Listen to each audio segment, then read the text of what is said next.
Tonight on Marketplace, Jack Nicholson.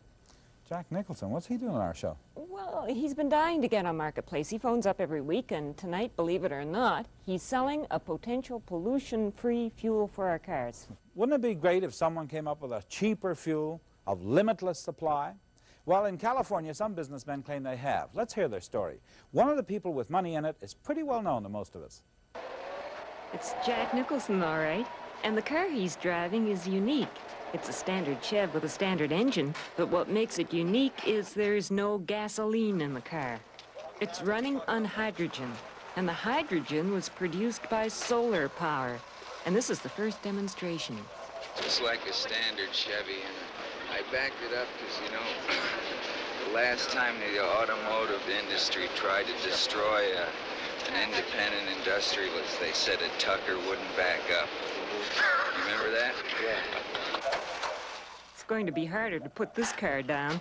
This hydrogen-powered vehicle did back up and it went forward. And this was last week in California. And the news cameramen were more intent on the car than they were on Mr. Nicholson. An engineer explained how it worked. The gasoline facilities out of this car. They are not there anymore. This line goes into a carburetor. Now, this carburetor is very similar to the one that is in your car now, except that it's been altered to handle hydrogen gas rather than a mist of gasoline. If nothing else, of course, this will revolutionize suicide. Instead of carbon monoxide poisoning, you'll just get a steam bath. Water. This change in process right here that you see coming up would take 58% of the air pollution out of every city in the world.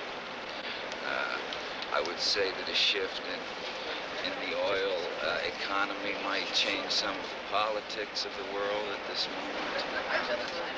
There are a lot of very good things that could come from using the power of the sun. Power of the sun.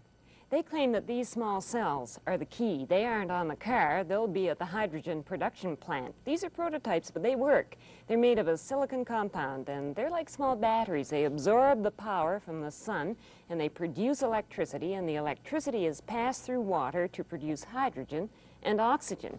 And when the hydrogen is burned in the car engine, water is formed again.